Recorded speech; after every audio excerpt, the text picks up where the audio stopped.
Buenas noches, hermanos. Vamos a iniciar en esta noche nuestra reflexión de este día.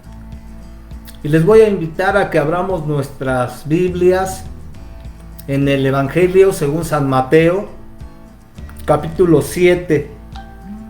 Y vamos a leer el versículo 13. Yo le voy a dar lectura y le pido que me siga ahí, por favor. La palabra de Dios dice: entrad por la puerta estrecha, porque ancha es la puerta y espacioso el camino que lleva a la perdición, y muchos son los que entran por ella. Lo repetimos: entrad por la puerta estrecha, porque ancha es la puerta y espacioso el camino que lleva a la perdición, y muchos son los que entran por ella. Vamos a orar. Padre bendito, Señor amado, te damos honra, te damos gloria, te damos alabanza, Señor eterno. Dios mío, te pedimos en esta noche que tú nos ayudes a reflexionar en tu palabra, que esta pequeña reflexión sirva para edificarnos en esta vida, en este tiempo que nos tocó vivir. Permite, Padre Celestial, que estemos abiertos de corazón y que tu Espíritu Santo se mueva en medio de nosotros para que Él sea el que inspire lo que habremos de hablar, Señor. Bendice a cada uno de mis hermanos que se están conectando, aquellos que lo van a hacer más adelante. Permite que todos podamos, Señor, gozarnos, y sé tú, Señor, nuestro ayudador. Bendícenos pues, te lo pedimos en el nombre de tu Hijo amado Jesucristo, a quien damos la honra y la gloria por siempre. Amén. De alguna manera, el Evangelio también es instructivo. Nos instruye, nos da pautas de entendimiento, nos hace ver cuáles son las características del reino y de ese evangelio, de esa buena nueva, de esa buena noticia que nos ha sido predicada, que sigue siendo predicada. Ese mensaje sigue siendo actual, porque lamentablemente la naturaleza del hombre no ha cambiado y nos pone tanto características como condiciones. Nos dice que la entrada al cielo es estrecha. Normalmente la puerta sirve para entrar y salir. En este caso, hablando del reino de los cielos, nos dice que la puerta que nos da acceso a él es estrecha. Dice: porque ancha es la puerta y espacioso el camino que lleva a la perdición, y muchos son los que entran por ella. Estamos invitados a entrar por la puerta estrecha, pero ya de entrada, cuando se habla de algo estrecho, implica que solamente aquellos que cumplan con ciertas características podrán entrar. Y no estaba hablando de obesidad. Bueno, sí está hablando de obesidad, pero en términos espirituales. El Evangelio siempre es molesto para los que no quieren sujetarse. Es molesto. Juan el Bautista, que tuvo como misión abrir el camino para la manifestación del ministerio terrenal de su primo Jesús, era molesto. Su predicación no era nada amable. Tenía que ser así, tanto para llamar la atención, para conmover a las multitudes y hacerlas conscientes del tiempo que estaban viviendo y de que él estaba preparando el camino para que se manifestara aquel que por siglos, que por miles de años los profetas habían delineado. y que a él le tocó la bendición no solo de verlo, sino de bautizarlo y de prepararle el camino. Pero era molesto su mensaje. Cuando Cristo fue bautizado por Juan el Bautista e inició su ministerio, empezó también a ser molesto. El tiempo es cumplido, dijo él, y el reino de Dios está cerca. Arrepentíos y creed en el Evangelio. Ya cuando mencionan la palabra arrepentimiento, ya hay algo molesto ahí. Cuando nos instan a que cambiemos nuestra vida, nuestra forma de vida, nuestra filosofía de vida, nuestras costumbres, que empecemos a hacer un alto en el camino y empecemos a hacer a un lado el yo, que ya no vamos a hacer las cosas como nosotros queramos, sino como Dios manda. Es molesto. En la actualidad hay filosofías que se están volviendo a poner en boga, en moda, porque a la vez con ello queremos como que allanarnos más el camino y que eso tan molesto no nos estorbe tanto. Una postura es los valores relativos, los principios y los valores que se establecen, tanto la sociedad los establece, o hablando en el sentido de nuestra fe, en relación al cristianismo, siempre se ha catalogado, bueno, al cristianismo no se le puede mencionar solo, deberíamos hablar de él como judeo-cristiano, porque las raíces del cristianismo están en el judaísmo. Nuestra religión, si bien decimos es cristiana, pero debía ser judeo-cristiana. Incluso el mismo mundo secular así lo cataloga. Cuando hablamos de esa relatividad de los valores, que apela a la gente que no quiere someterse a Dios y a sus principios y a sus valores, para tratar de evadir la confrontación, y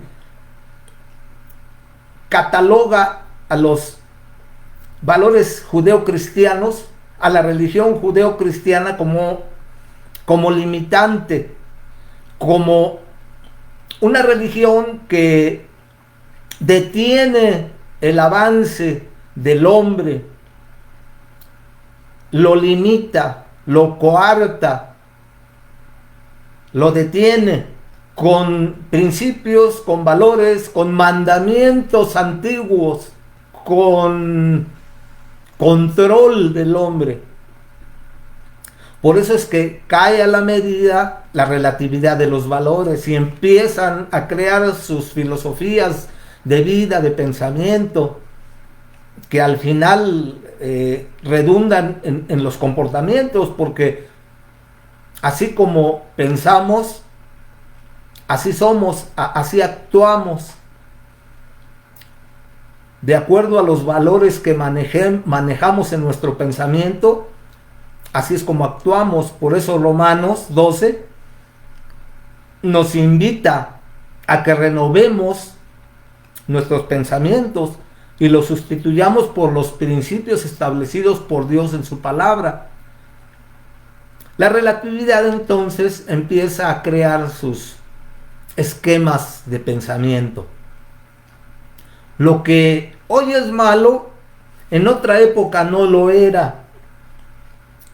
Lo que en otra época era bueno, en esta época ahora lo ven malo. Entonces, los valores de bien y mal son relativos, de acuerdo al tiempo en el que se vive. Todos los pensamientos y las filosofías de vida son válidos. Debemos ejercer una palabra mágica que se llama tolerancia. Y esa va a resolver todo. Si tú eres tolerante y yo no pienso igual que tú, y tú que defiendes tus valores judeo-cristianos, pero yo estoy en contra de ellos, o simplemente no comulgo con ellos, pero tú me debes de tolerar, me debes de respetar, porque tan válido es lo que tú piensas como lo que yo pienso. Y entonces todo el mundo tiene la razón. Por eso es en la actualidad curioso que cuando tú te opones al aborto, cuando tú te opones a los matrimonios homosexuales, cuando tú te opones a un sinnúmero de aspectos que están de moda y que están de boga, y que incluso esas minorías han influido a tal grado que han obligado a los gobiernos, a los parlamentos, a cambiar las constituciones para aprobar eso que de entrada, de fondo y de manera lógica al verlo, es malo. El aborto va contra la vida. Los matrimonios homosexuales son contra natura, crímenes de lesa humanidad, crímenes que van en contra de la misma humanidad. Lo quieran aceptar o no. ¿Qué sucedería entonces si desaparecerían las relaciones heterosexuales y hubiese puras relaciones homosexuales? Se acabaría la humanidad, porque ya no nos reproduciríamos de entrada por un aspecto lógico. Pero esto involucra un sinnúmero de aspectos. Ojalá que nada más fuera ese aspecto, pero trae como consecuencia en todos los ámbitos de la sociedad, de los valores, de la cultura, de las costumbres, de la forma de proceder de la gente. Todo esto lo modifica. Y lamentablemente los que sufren y van a sufrir las consecuencias de aquí a unos años son esas nuevas generaciones de niños, adolescentes y jóvenes. Cuando la Escritura menciona las características de los últimos tiempos, usted véalas, y en verdad es espantoso. La palabra de Dios no se equivoca. Cada vez estamos caminando hacia la destrucción del mismo ser humano, a lo que ya el Señor había profetizado. Por eso es que nosotros esperamos el rapto.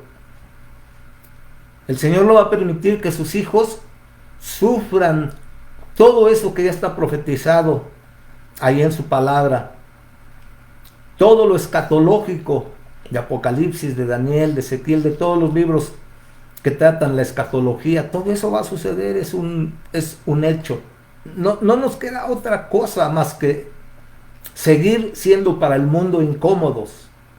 Lo vamos a hacer cuando usted, en un ámbito de personas, de su trabajo, de la escuela, del transporte, de donde sea, usted empieza a predicar ese evangelio, esa buena nueva, usted va a resultar incómodo. En todos los tiempos ha sucedido y seguirá siendo. A nadie le gusta que le hable de un Dios que establece sus principios y que invita al hombre a tener un acercamiento con él para que Dios obre. Pero para esto ya mencionó pecado, inminentemente también mencionó juicio. Tiene que mencionar que todos compareceremos ante el tribunal de Cristo. Cristo mismo fue Él el que habló acerca de la existencia del infierno y del cielo. Nos volvemos incómodos. En el fondo, el problema del hombre esencialmente es el orgullo, la autosuficiencia, la falta de humildad, la falta de sujeción, la rebeldía. Ese es el meollo del asunto, ese es el problema del hombre. El hombre no se quiere sujetar. Gracias a Dios, esto que nos está pasando va a ocasionar que muchos hagan un alto en el camino, reflexionen se humillen y busquen a Dios. Y qué bueno, porque van a probar cómo es Dios, quién es Dios. Si bien es cierto que Dios es un ser infinito, pero cercano al hombre, cercano a nosotros. Él se manifiesta como un amigo, como alguien que nos comprende. Fíjense, el que Cristo haya venido a esta tierra, dice en Juan, y el Verbo se hizo carne y habitó entre nosotros. Y vimos su gloria como el unigénito del Padre, lleno de gracia y de verdad. Fue bien importante ese hecho, ese acto, esa iniciativa tanto del Padre como del Hijo al haber aceptado venir, dejar allá su trono de gloria, dice Tesalonicenses, y abandonar aquel lugar y venir a este mundo y hacerse hombre y sufrir y vivir como cualquier ser humano. Fue real, históricamente se puede comprobar que la persona de Cristo, de Jesucristo, es real, es histórica. Hay vestigios, hay evidencias, no es un cuento. El Verbo se hizo carne y habitó entre nosotros. Sin Él, tal vez la relación con Dios sería como que muy difícil de entender, de comprender, tal vez muy distante o difícil, aunque la experimentemos, difícil de comprender. Si aún así, siendo cristianos y teniendo una relación con Dios, hay tantas cosas de Dios que no sabemos, pero lo más importante es que Él, a través de su Hijo, se hizo a nosotros cercano. Porque como el hombre finito puede tener una relación con un Dios infinito que está en otra esfera. Podríamos haber dicho, ¿cómo le digo? ¿Cómo me va a comprender si Él no es humano, si Él no ha tocado esta tierra, este polvo? A pesar de que Él nos hizo y sabe de qué somos capaces, pero Él no ha vivido aquí, podríamos argumentar. Entonces la venida del Hijo fue bien importante porque Él vivió como ser humano. Él fue 100% humano y 100% Dios. Jesús, el Salvador, Cristo, el ungido, el Mesías, Jesucristo, el 100% hombre y 100% Dios. Y dice la palabra en Hebreos que fue tentado en todo como nosotros, pero sin pecado, porque no tenemos un Dios que no pueda compadecerse de nuestras necesidades, porque fue tentado en todo como nosotros, pero sin pecado. No hay cosa que Él no pueda entender y comprender cuando vamos a Él pidiendo ayuda, pidiendo apoyo, pidiendo dirección, pidiendo perdón, pidiendo fortaleza, pidiendo sabiduría.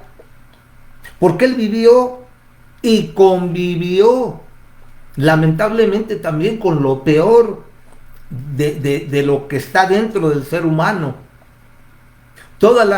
Los frutos de la carne de la que habla la Escritura, celos, iras, contiendas, disensiones, pleitos, envidias, un sinnúmero de cosas. Lamentablemente Él convivió con lo peor que hay en el ser humano, con esa gente que le tocó convivir en su ministerio terrenal. Y se pudo dar cuenta de todo. De tal manera que no hay cosa que Él no comprenda cuando nosotros vamos y en oración se las comentamos, se las platicamos. Él nos entiende. Ya no es ese Dios distante, infinito, grande, que cuando vemos su creación, si solamente cómo es su creación tan espectacularmente inmensa y fastuosa y grande y maravillosa, ¿cómo será el Dios que creó todo eso? Entonces lo veríamos como algo lejano y quedaría en nosotros la duda, quién sabe si me entienda, porque Él no ha pisado esta tierra, Él no ha convivido con la naturaleza tan especial, negativa, interna, mala que tiene el hombre, que tenemos como hombres con esa naturaleza caída. Pero ahora con el Hijo tenemos la certeza de que Él nos comprende. Y ese es el plan de Dios, que estemos en esta tierra y en medio de todos esos valores contrarios a sus principios, salgamos victoriosos y en el camino adquiramos experiencia, adquiramos testimonio y probemos que lo que Él estableció en su palabra se hace realidad en nosotros, siempre y cuando nosotros queramos y no solo hagamos tratos con Él, sino permitamos que Él haga tratos con nosotros y trate con nosotros. El propósito de su hijo, del Padre es que cada uno de sus hijos que hemos sido adoptados seamos transformados en la naturaleza de Cristo hasta que todos lleguemos a la estatura del varón perfecto. Y ese es el objetivo esencial al que vamos. Hacia eso va encaminada la obra de Dios en nosotros. El que comenzó en vosotros la obra la terminará hasta el día de Jesucristo. O sea que todo el tiempo que vivamos en esta tierra, si nos toca el rapto, amén, ¿no? Vamos a ser transformados en un abrir y cerrar de ojos, pero si no, si antes Él nos llama, mientras estemos en esta tierra, el trabajo esencial del Espíritu Santo es crear el carácter de Cristo en nosotros. Cada día que transcurre el Señor trabaja con nosotros mientras lo dejemos trabajar. Nos va santificando, nos va purificando. Decía un autor con mucha razón, somos santos en proceso de santificación. Porque hay ciertos atributos que solo son de Dios y sin embargo Él nos los proporciona. Lo que dicen, no la teoría, sino la doctrina de la imputación, que nosotros como sus hijos adquirimos la naturaleza de Cristo por imputación, porque Él está formando el carácter de Cristo en nosotros. Y eso nos trae un sinnúmero de aspectos y nos da la capacidad de vivir en este mundo contrario a los valores de Dios. Nos toca remar contra corriente, pero bajo los principios de Dios no hay excusa. Mayor es el que está en nosotros que el que está en el mundo. Aunque pareciese que el malo va ganando y lleva más gente al infierno, Dios tiene el control y Él sabe lo que hace. Y en estos últimos tiempos esperamos un tiempo de cosecha, pero a la vez estamos advertidos. Dice en Timoteo 4, del 1 al 2, pero el Espíritu dice claramente que en los postreros días algunos apostatarán de la fe, escuchando espíritus engañadores y a doctrinas de demonios, por la hipocresía de mentirosos que tienen cauterizada la conciencia. Esa es la advertencia que nos hace el Señor. Muchos apostatarán de la fe, muchos se van a enfriar, muchos van a ser engañados, muchos van a ser envueltos, van a ser confundidos con doctrinas crudas, abiertas, o bien con sutilezas que tenemos que ser muy cuidadosos para discernir. Por ejemplo, hay una doctrina, se la voy a comentar para que cuando usted vea predicadores, sobre todo en YouTube y todo lo que está en la nube, en el internet, en la red, sepa de alguna manera identificar. Hay una doctrina que se llama dominionismo, que de alguna manera el propósito de esta doctrina es que dice que la iglesia debe establecer por cuenta propia el reino en esta tierra. Literalmente, un reino físico aquí en la tierra. Por lo tanto, el cristiano debe de invadir todos los ámbitos de este mundo, la política, el arte, las ciencias, los espectáculos, el teatro, todo. El cristiano debe invadir y establecer el reino de Dios en esta tierra. Cuando esto se cumpla, entonces está el escenario preparado para que Cristo venga. El hombre entonces va a vivir bajo los principios del reino y al menos va a conocer los principios del reino. Si acepta a Cristo o no, ya va a decidirlo, pero antes el cristiano tiene que trabajar para eso.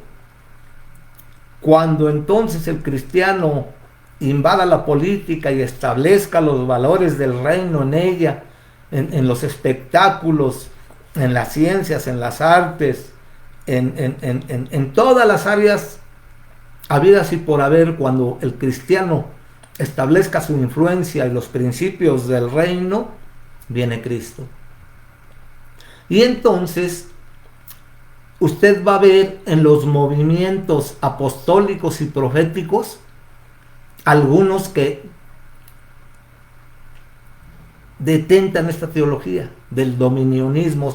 Tiene varios denominaciones: teología del dominionismo o reconstruccionismo, teología del reino ahora, dominionismo, el reino presente, teología de la restauración, etc. Es una filosofía cristiana o de cristianos conservadores, políticamente activos, así se definen ellos. Y dicen algunos que principalmente es dentro la derecha cristiana. Pues dentro del ámbito cristiano han clasificado también, pues si hay cristianos de derecha, también los debe de haber de izquierda y conservadores. Buscan ejercer influencia y control sobre el gobierno civil secular a través de la acción política. Se fundan en Génesis 1:28: y los bendijo Dios y les dijo: fructificad y multiplicaos, llenad la tierra y sojuzgadla, y señoread en los peces del mar, en las aves de los cielos y en todas las bestias que se mueven sobre la tierra. Sojuzgad la tierra y señoread. Toman este versículo clave y entonces lo extrapolan, ¿no? Y si hablan de todo esto, por eso usted va a ver en este tipo de movimientos que se conjugan también otras corrientes que han surgido en estos últimos tiempos, como por ejemplo la doctrina de la prosperidad, de palabra de fe, de cosas que la Biblia lo menciona, pero ellos le dan otra interpretación y entran en juego otros valores. Incluso hay diversidad de los que tienen influencia de estas teologías, diversidad de posturas. Algunos incluso ya no creen que va a haber rapto. En fin, hay muchas posiciones al respecto. Para que usted vaya más o menos identificándolos, hay ciertos grupitos que ya hasta son conocidos: Cash Luna, Guillermo Maldonado, Ana Méndez, Ronnie Chávez y varios más, pues, pero que van tendiendo a manejar este tipo de,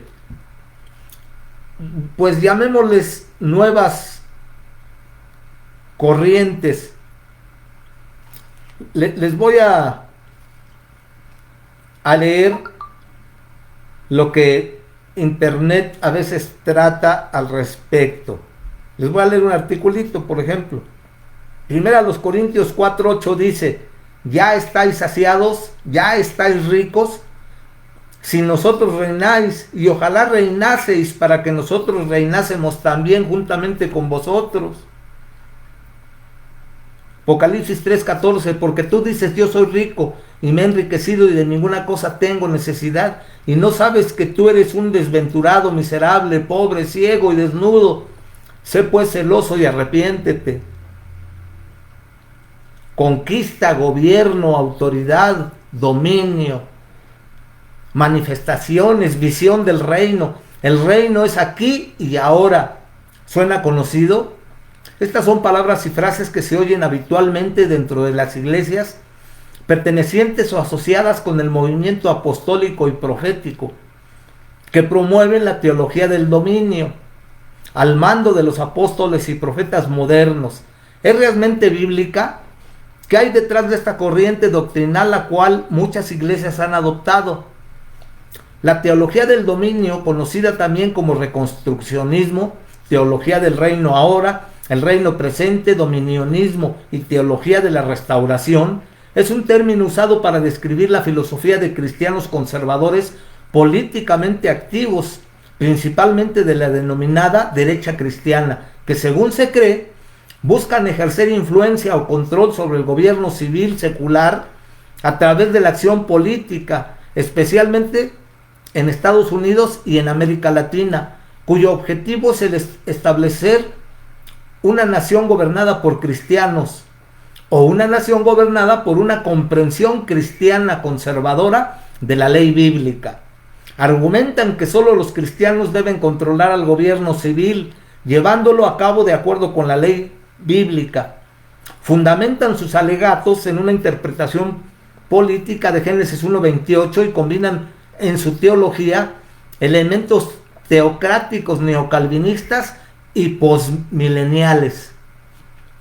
Los dominionistas afirman como un deber cristiano el tomar el control de una sociedad secular pecadora. Aunque existe diversidad de pensamiento entre las iglesias que sustentan dichas ideas, existen ciertas características compartidas por todas las formas de dominionismo. Por ejemplo, 1. Los dominionistas celebran el nacionalismo cristiano. Es el caso particular de Estados Unidos. Creen que dicha nación volverá a ser tal como lo fue una vez, una nación cristiana. De este modo, niegan las raíces de la democracia estadounidense en la Ilustración, o sea, en los postulados de la Revolución Francesa. En los demás países, principalmente en los latinoamericanos, donde estamos inmersos nosotros, se aspira a cristianizar la cultura y la sociedad por medio del poder político, el control de los medios y el poder económico de los cristianos, siendo este el punto de encuentro donde la teología de la prosperidad se une con la teología del dominio, para que vayamos enlazando las cosas. 2. Los dominionistas promueven la supremacía religiosa del cristianismo. Tampoco suelen respetar la igualdad de otras religiones o incluso otras versiones del cristianismo diferentes a la suya. 3. Los dominionistas apoyan visiones teocráticas en la medida en que éstas crean que los 10 mandamientos o la ley bíblica debe ser fundamento de la ley y que la constitución de los países debe ser vista como un mero vehículo para la aplicación de los principios bíblicos. Dicho de otra manera, la teología del dominio enseña que la iglesia debe establecer por cuenta propia el reino de Dios como un reino literal y físico en esta tierra. Solo cuando este objetivo sea logrado, Jesús podrá retornar a la tierra. El dominionismo también enseña que los creyentes podemos encarnar literalmente a Cristo como su cuerpo para establecer su imperio, tomándose atribuciones que la Escritura describe como pertinentes a Cristo solamente. También creen que el hombre puede y debe ser coaccionado a someterse a los dictados de un nuevo orden mundial antes que Cristo venga, y la iglesia será ese instrumento de coacción. ¿Ya va entendiendo? Al final está enlazado con ese nuevo orden mundial. Ese nuevo orden mundial es el que prepara la plataforma donde va a venir el anticristo. Y no dudo que los que manejan esta teología, ellos no creen que están inmersos en ese plano o no lo ven de esa manera. Como para nosotros puede ser un tanto evidente. Los grupos que adhieren a esta teología son muchos, y a pesar de que algunos de ellos dicen no tener nada en común con otros y de presentar ligeras variantes en sus proposiciones, es posible aproximarse al movimiento general como una unidad, ya que los puntos en común son más numerosos. Entre los grupos más prominentes tenemos a Late Rain, Lluvia Tardía, Kansas City Profetas, Restauración, Nueva Reforma Apostólica, el Movimiento de Renovación Carismática y la Confesión Positiva. Algunos exponentes del dominionismo son Bill Hammond, Peter Warner, Ana Méndez, Kenneth Copeland, Benny Hinn, E.R. Polk, Pat Robertson, la Rea Lea, etc. Por supuesto que la sarta de falsos apóstoles y profetas y hasta salmistas que sobreabundarán en el mundo hispano también se adhieren a la teología. Cash Luna, Ronnie Chávez, Guillermo Maldonado, etc. La teología del dominio se basa en 4 columnas doctrinales. Una, cuando Adán y Eva sucumbieron a la tentación, perdieron dominio sobre la tierra y Satanás tomó control. 2, Dios también perdió el control y desde entonces está buscando un pueblo del pacto que sea su extensión o expresión en la tierra. Bueno. 3, la iglesia, o según algunos, un pequeño grupo llamado los vencedores, es el instrumento de Dios para recuperar ese dominio y arrebatarlo de manos de Satanás. Por eso es que la iglesia tiene que introducirse en la política, en todas las áreas de la humanidad, para retomar ese control que Dios, según ellos, perdió con Satanás. 4, Jesús no puede volver hasta que la iglesia recupere el dominio de las estructuras gubernamentales, sociales y económicas de la tierra. ¿Sabe cuándo va a suceder eso? En la Biblia nunca nos menciona nada de eso. Fundamental es este esperpento teológico. En este esperpento teológico fundamental es la sumisión a los modernos apóstoles y profetas, quienes con sus milagros y portentos guiarán a la iglesia hacia la nueva era. Esos milagros y poderes sobrenaturales se harán por medio del Espíritu Santo, quien les otorga todos los dones que los apóstoles tuvieron en el primer siglo. Como toda autoridad en el cielo y en la tierra ha sido dada a Jesucristo, y los creyentes somos hoy habitados por el mismo Espíritu que habitó en Jesús, también los creyentes tenemos la autoridad en el cielo y en la tierra, y hasta podemos hablar y por el poder de nuestras palabras traer cosas a la existencia y crear el reino en la tierra antes que Jesús retorne. Por supuesto que parte del establecimiento del reino por parte de la iglesia comprende la concentración de los poderes policiales y militares en manos de los que estarán en control durante la era del reino. Según los creyentes en el dominionismo, este será el cumplimiento de Apocalipsis 12 del 1 al 5, que dice: apareció en el cielo una gran señal, una mujer vestida de sol con la luna debajo de sus pies y sobre su cabeza una corona de 2 estrellas, y ella dio a luz un hijo varón que regirá con vara de hierro a todas las naciones. Esencial y necesaria es esta grotesca teología. Es la restauración del tabernáculo de David, según ellos, según mencionan esta frase rebuscada, que es sinónimo de la culminación de la perfección de la esposa de Cristo. Una iglesia sin arruga ni mancha. Esta iglesia es la que pondrá a Satanás y a todos los enemigos de Dios sometidos bajo sus pies. Esto será el cumplimiento de Corintios 15, 25 al 26, que dice: porque preciso es que Él, hablando de Cristo, reine hasta que haya puesto a todos sus enemigos debajo de sus pies, y el postrer enemigo que será destruido es la muerte. Puesto que la cabeza es Cristo, los pies son la parte del cuerpo, y ese cuerpo es la iglesia. Por consiguiente, donde el pasaje dice Cristo, en realidad se refiere a la iglesia. Es por todo esto que los dominionistas tienen que martillar en la mente del cristiano que como el cuerpo de Cristo, somos Cristo y tenemos su naturaleza divina. Por eso va a haber en muchos de ellos que traen otra vez a la actualidad el principio que utilizó Satanás para engañar a la primera pareja. Seréis como dioses. Y muchos de ellos lo predican. Ahí está Cash Luna con que nosotros somos Jehová Juniors. En predicaciones hasta suena gracioso, ¿no? Como lo dice, bla, bla, bla. Pero el trasfondo que tiene, el significado que tiene esa frase, él maneja ese concepto. Al fin y al cabo, seremos como Dios. El dominionismo ha estado con nosotros a lo largo de la historia de la iglesia en diferentes formas y bajo diferentes nombres. Juan Calvino instauró en Ginebra, Suiza, su propia versión del mismo.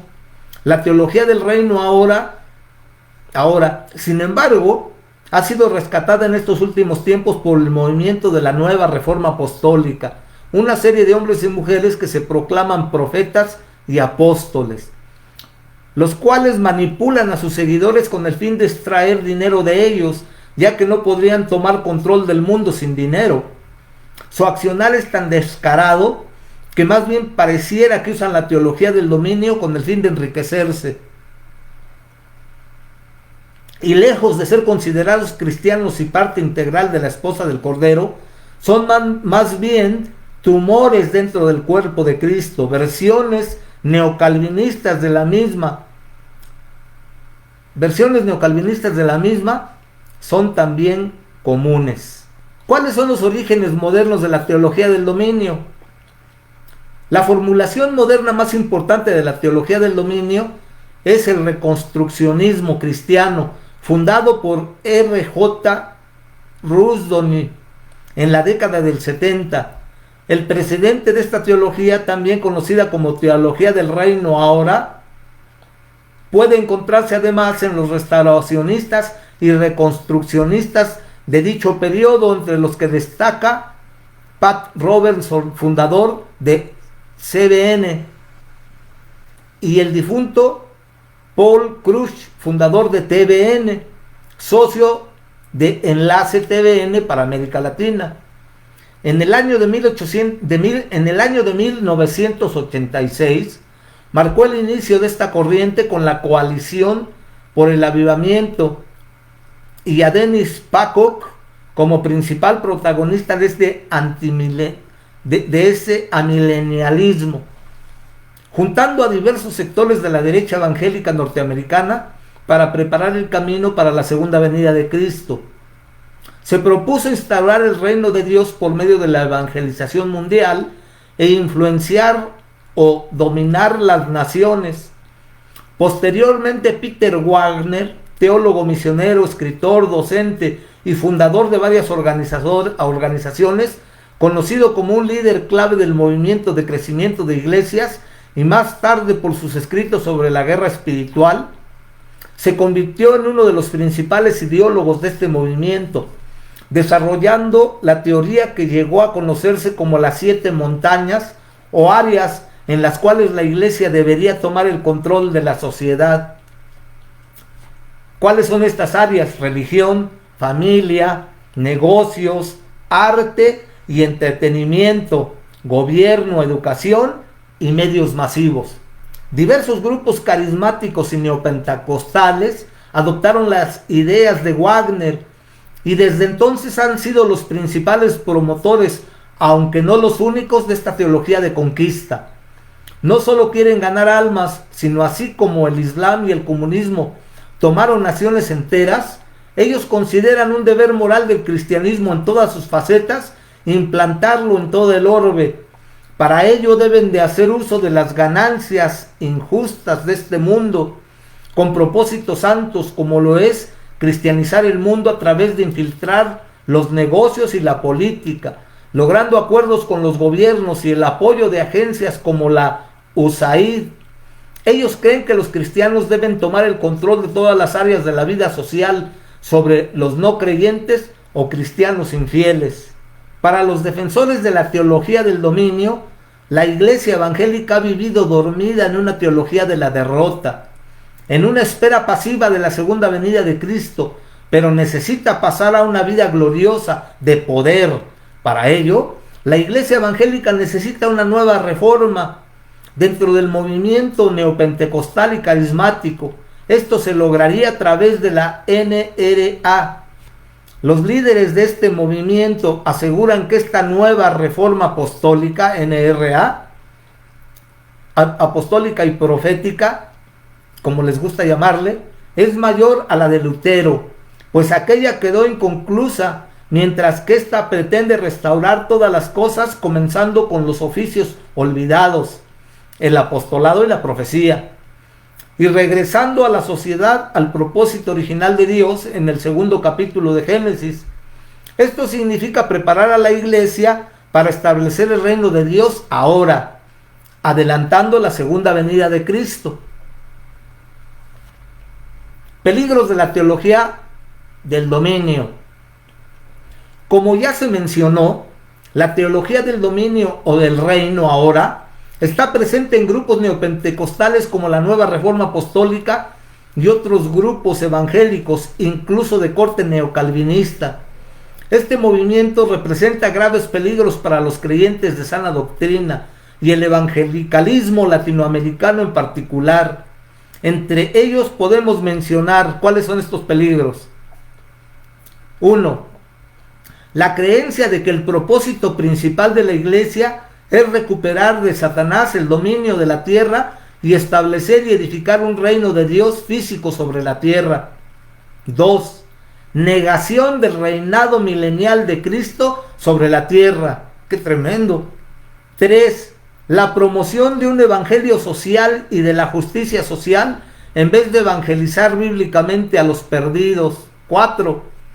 La promoción del ecumenismo a través del cual todas las religiones del mundo pueden trabajar unidas para resolver los problemas mundiales sin tomar en cuenta la doctrina ni la fidelidad a la palabra.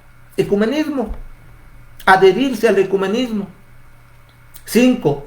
El compromiso radical de elegir a cristianos para los puestos públicos en una escala global con el fin de establecer un gobierno cristiano o una teocracia para el reino de Dios en la tierra. 6. El compromiso como una filosofía comunitaria que busca unir a la iglesia, al gobierno y a las corporaciones en una asociación de igualdad con el fin de solucionar los problemas del mundo y lograr la paz y la estabilidad mundiales. Suena muy bonito, pero es humanismo y es ecumenismo y son las características que están preparando la venida del anticristo. 7. La creencia de que la gran comisión no es principalmente acerca del evangelismo y discipulado bíblicos, sino acerca del despertar de los cristianos a su necesidad de recuperar el dominio sobre la tierra y establecer el reino de Dios. La palabra establece que debemos establecer un discipulado continuo en nuestra iglesia. Es la única manera. El discípulo es el que aprende de su maestro. El ministerio de Cristo era discipular. Tuvo a sus discípulos o apóstoles. 8. La promoción agresiva de política y legislación pública con poco o ningún interés en el evangelismo bíblico. 9. La creencia de que Dios está dando nuevas revelaciones al hombre y que estas revelaciones son iguales a la palabra de Dios. 10. La promoción de prácticas espirituales paganas que les permiten a los individuos tener acceso a esas nuevas revelaciones de Dios. 11. La falta de compromiso para estudiar la Biblia en su contexto por medio de la exégesis, sino más bien un compromiso a interpretar la Biblia por medio de opiniones personales, sentimientos, deseos y experiencias, también conocido como eisegesis. No, nunca había oído yo este término. 12. La creencia y aceptación de falsos apóstoles y profetas de la prosperidad. 13. La descarada hostilidad contra los cristianos que se rehúsan a aceptar sus revelaciones esotéricas, su autoridad autoproclamada y su agenda global. 14. La descarada y engañosa estrategia de usar términos tradicionales que tienen nuevos significados definidos por los líderes de la teología del dominio. Por último, ¿qué dice la Biblia acerca de la teología del dominio? No nos extraña el surgimiento de la teología del dominio en el movimiento evangélico. La palabra del Señor nos la había advertido siglos antes de que ocurriera.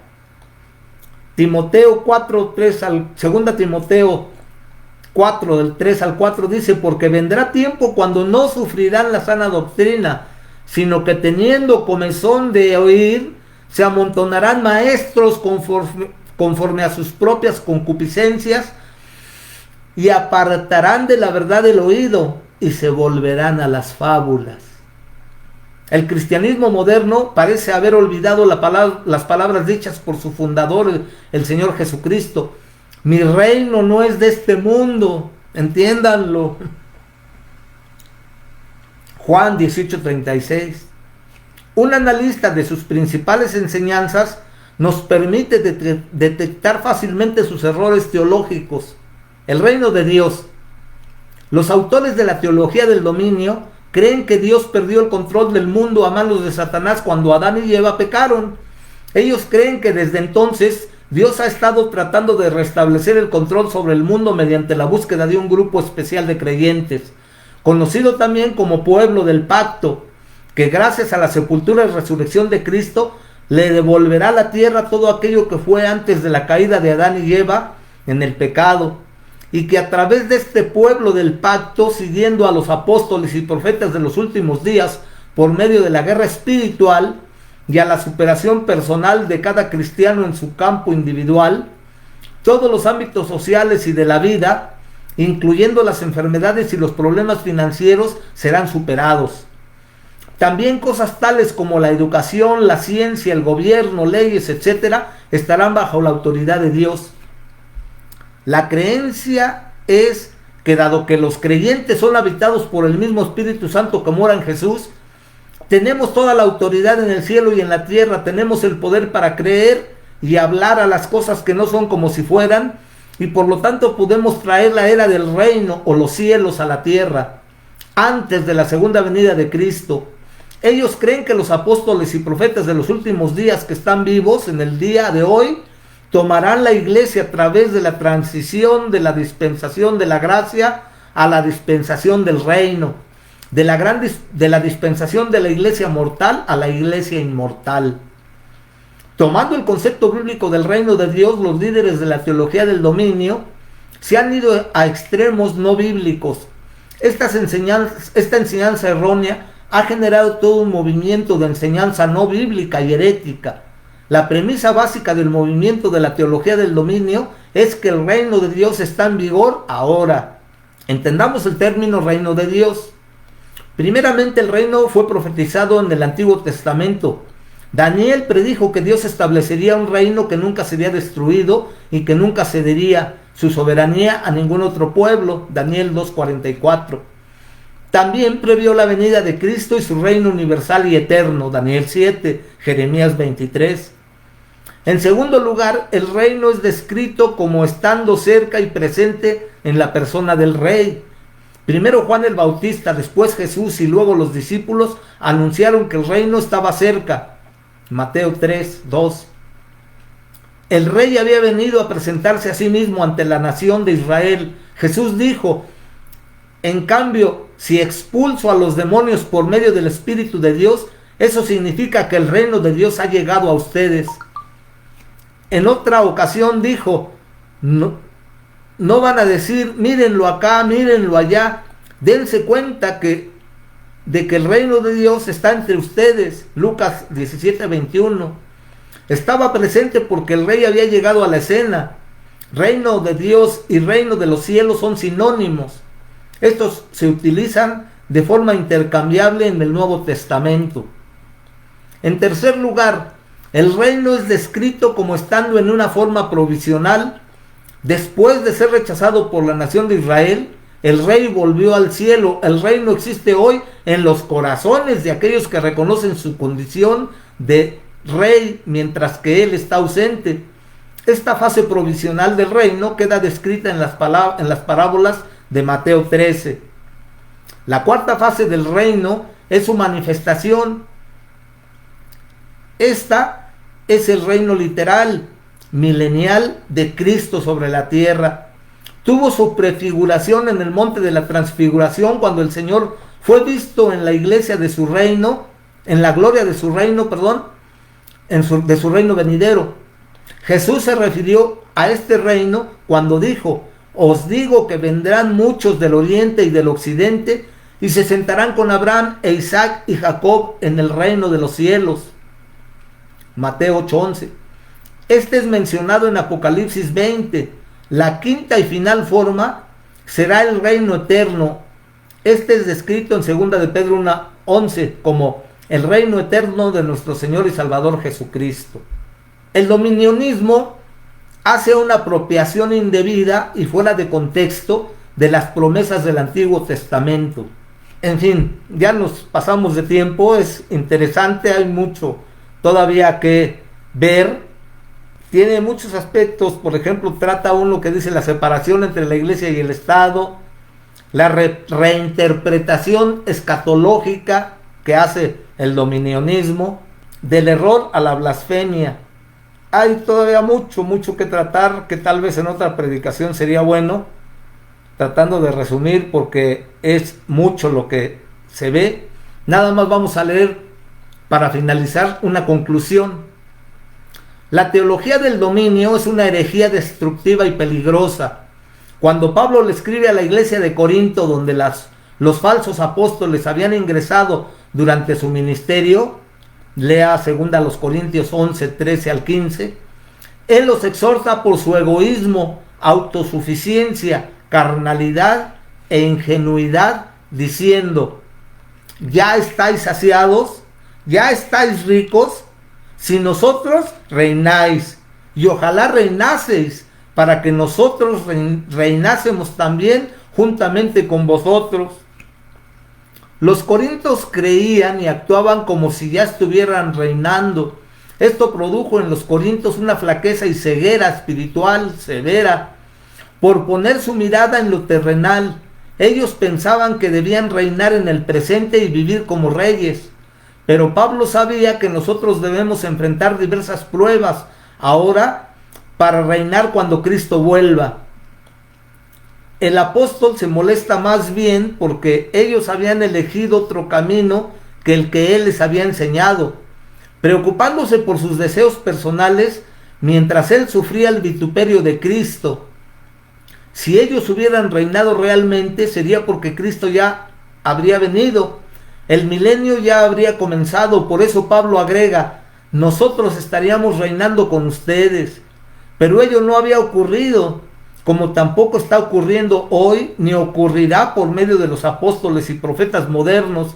Cuando venga el rey, personalmente hará reino. Similar a los corintios se muestra la iglesia de la Odisea. El Señor les reprende: porque tú dices, yo soy rico y me he enriquecido y de ninguna cosa tengo necesidad, y no sabes que tú eres un desventurado, miserable, pobre, ciego y desnudo. Sé pues celoso y arrepiéntete. La teología del dominio del reino ahora tiene todas las características de un falso evangelio. Pablo nos advierte: hermanos, sed imitadores de mí y mirad a los que así se conducen según el ejemplo que tenéis en nosotros. Porque por ahí andan muchos, de los cuales os dije muchas veces y aún ahora lo digo llorando, que son enemigos de la cruz de Cristo, el fin de los cuales será perdición, cuyo Dios es el vientre y cuya gloria es su vergüenza, que solo piensan en lo terrenal. Mas nuestra ciudadanía está en los cielos, de donde también esperamos al Salvador, al Señor Jesucristo. Durante el ministerio de nuestro Señor ocurrió algo similar. Juan 6:14 dice: a aquellos hombres entonces, viendo la señal que Jesús había hecho, dijeron: este verdaderamente es el profeta que había de venir al mundo. Ellos entendieron que Jesús era el Mesías, profetizado y prometido en Deuteronomio 18:15. De modo que quisieron hacerlo rey. Sin embargo, según nos dice el versículo, pero entendiendo Jesús que iban a venir para apoderarse de él y hacerlo rey, volvió a retirarse al monte él solo. Ellos tenían en mente un reino terrenal, tal como lo tienen hoy los falsos apóstoles, los falsos profetas de la prosperidad y sus seguidores. Nunca pensaron en Jesús más que como el rey terrenal que les daría libertad terrenal y la venganza que querían. No tenían interés en venga tu reino y hágase tu voluntad. Más bien estaban diciendo: venga nuestro reino y hágase nuestra voluntad. Pero el Señor Jesús tenía otros planes. Él no usaría poder político y militar contra los romanos. Él quería que aquellos lo reconocieran como el salvador del pecado y del juicio, pero ellos querían obligarlo a que siguiera la agenda terrenal que ellos tenían, como aquellos que buscaban a Jesús para hacerlo rey literalmente, cuando aún no era el momento. Hoy en día los apóstoles y profetas del siglo XXI tienen y presentan otro Jesús, un Jesús que atrae a las personas egoístas, las cuales quieren satisfacer sus antojos personales, que los hagan ricos y renombrados para así conquistar las naciones. Esto es una traición al ideal de Cristo y a su reino. Eso es en donde han caído los propulsores de la doctrina del reino ahora. Ellos no se preocupan realmente por extender el reino de Dios ni la gloria de su nombre, sino que simplemente buscan el engrandecimiento de su propio imperio y el cumplimiento de sus propios deseos y deseos egoístas. No temamos denunciar tal enseñanza como lo que es una herejía. Bueno, quise compartirles este artículo que, como ustedes ven, tiene más extensión, pero lo hice porque cobra actualidad, hermanos. Hemos aquí insistido en que debemos ser cuidadosos, que debemos mantener esa relación con Dios para que el Espíritu Santo obre en nosotros y nos dé entendimiento, nos dé discernimiento. Todo esto va a estar aconteciendo. Muchas doctrinas a veces ni siquiera uno las capta en el momento. Pero mire, ¿cómo obra el Espíritu Santo? Cuando nosotros recibimos a Cristo como Señor y Salvador, dice su palabra que el Espíritu Santo viene a morar en nosotros. Viene a depositar la semilla de Cristo para trabajar y hacernos a su semejanza. Pero el Espíritu Santo, dijo el Señor, os conviene que yo me vaya, porque entonces vendrá. Una de las características de la dispensación de la gracia, en el Antiguo Testamento, el Espíritu Santo entraba y salía de los hombres.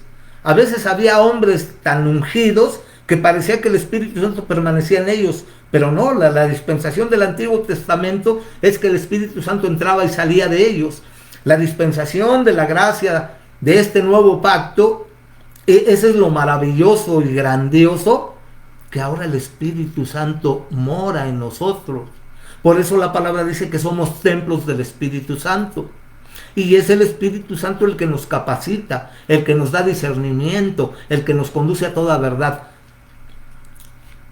respetando nuestro libre albedrío. Pero es el Espíritu Santo que con ese discernimiento nos va a capacitar para poder identificar aquello que no está acorde con los principios establecidos en su palabra. Por eso oremos, leamos la palabra.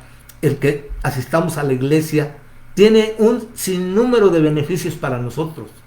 Primero que nada, podemos tener comunión con Dios, podemos adorarle, podemos tener comunión con los hermanos, podemos reflexionar sobre la palabra.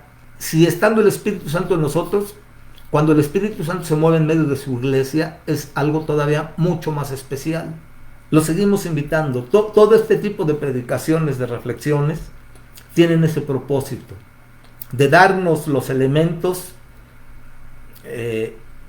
teóricos, prácticos, teológicos, y que estos queden en nuestro entendimiento y que el Espíritu Santo eche mano de eso para cuando tengamos que discernir si algo está bien o está mal, dice Hebreos, para los que tienen ejercitados los sentidos en el discernimiento del bien y del mal. Nos pasamos mucho. Dios les bendiga y ojalá que haya sido esto de bendición. Nos vemos el día de mañana. Dios les bendiga, hermano.